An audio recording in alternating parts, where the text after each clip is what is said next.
would Seychelles be a normal stop-off point? We don't normally do this very often. Yeah. This plane itself's been based in Africa for quite a while now. What type of stuff are you doing? Mainly survey stuff, is it? Yeah, this is pretty much all we do at the moment. They say they've just come from a long stint in working in Africa and around Mozambique, doing geological surveys. So it looks pretty legitimate at this point. Now, the two boys seem to be completely above board, and the boys have stopped them and pulled out all the stops. I mean, these boys are doing this job a hell of a long time. I think they, generally speaking, they know within about 30 seconds how many years you're going to be going to prison for.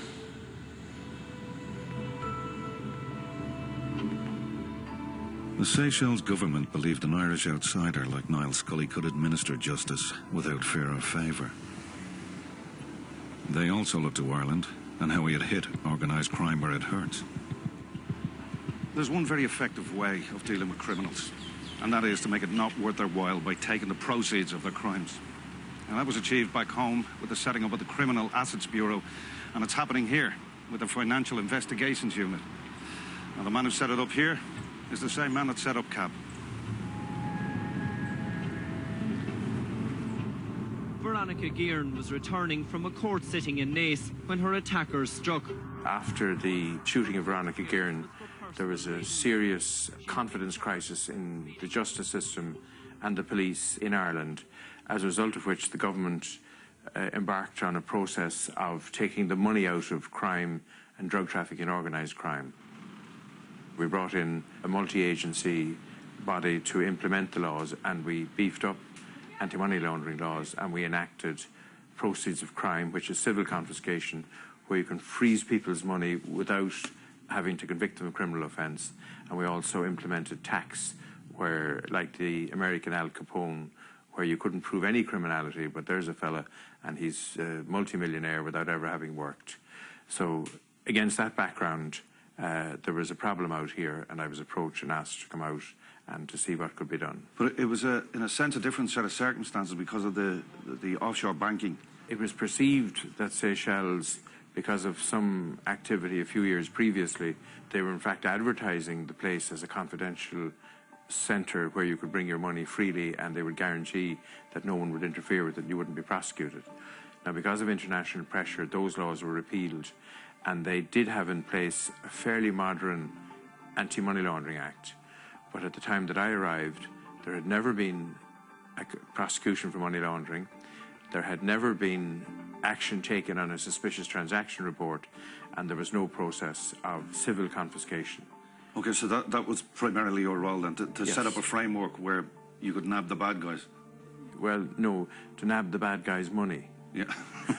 It's a different concept. Okay. After 3 days, I'd heard plenty about the influence the Irish have here, but I was still waiting for the chance to see that influence in action. It's 6:30 a.m.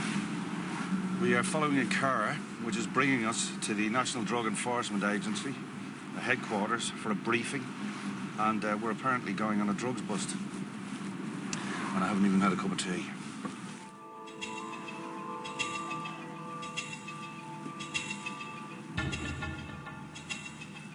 Good morning. Now, the function that we have here today is in relation to intelligence which Nicole received in relation to heroin, possibly up to half a kilo of heroin in the post office. Now, the function that we have here today is to intercept the courier, if he is the courier with it, before he leaves and pass it on. Hopefully turn him on our side and persuade him to work with the NDA in delivering this to its final destination. We've always had drugs here. I mean, people have used marijuana. I think it's the recent problems of heroin, which came to the Seychelles about 5 years ago. When it came to the Seychelles, people didn't know that this was heroin. Everybody was calling it powder, and they were putting it on cigarettes to smoke. It's only now, when we start seeing the effects of heroin on people, that people start to realize what a serious problem it is. We've just left the briefing. We're on our way to get into position. Brendan was saying traditional surveillance here is extremely difficult because the size of the place is really small. So they have to operate in teams. They have to pass the first team onto the next team, so they're not discovered to be following. So basically what they're doing is, on this Is they're going to surround the area they think that the guy is going to be in? Our instruction is to park here. So the post office opens in 5 minutes? Yeah, yeah. That guy looked at us Yes, quite I can heavily, see that, didn't he? yeah. One of our first cases started with a suspected heroin trafficker. So the NDA, they got this information that this guy, Dugash, was heading out to Kenya to buy heroin. So they met him at the airport and asked him had he cash, and eventually he denied it first, and then he said he had, and the cash was seized, something to the order of $10,000, which was a huge sum for this jurisdiction to have in cash. So they took the cash off him, and as part of the explanation, he was said, you know, where did you get this cash? He said it was cash belonging to himself and his friend, Mr. Hackle. So when we were digesting this, we made inquiries as to who or what was Mr. Hackle. And on inquiry, we find that he's in pre-trial custody in Germany, charged with supplying heavy-duty graphite suitable for the manufacture of medium and long-range ballistic missiles and the nuclear weapons program in Iran.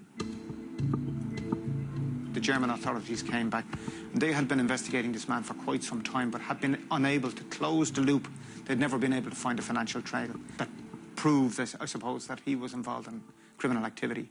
And on the basis of the evidence that we supplied to Germany, the guy pleaded guilty and was convicted. Result? Johnny? Yes. He's in the post office now, so if you could go back out and go round, let me see, the Barclays Bank across to the cinema. You're going to be very close at that stage, okay? All right, no problem.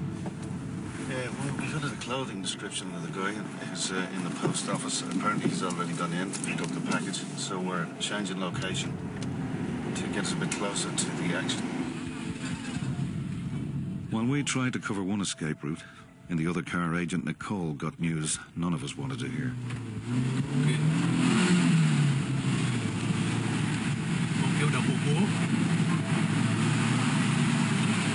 We lost him. Okay. All right, no problem. All right. They told me that the guy have already picked up the package and they managed to lose him. I don't know how. And now, we don't know. We don't know where to go.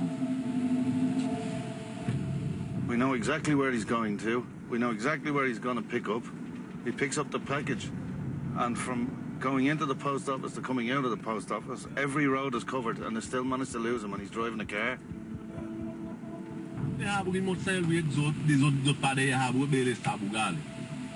It seems that the agency's mole in the post office had bottled it.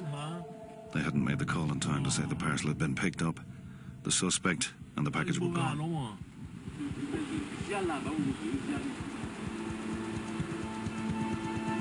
As a last resort, Niall decided the unit should split up and search the area.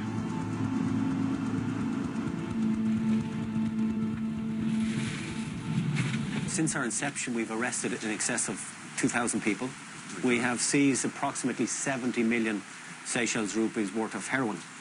Prior to that, we were talking single figures in terms of what had been done. In terms of traffickers, you know, we've arrested approximately 173 traffickers. So they're your guys who are bringing stuff in, and they're significant players. They've got him close to the hospital. Oh, they've got him. So they have him now. So we'll go back down and head towards the office. Does he have the stuff on him, or did he get rid of it? What they do is they get him out of the area quick. They're going to search him as soon as they get to the office.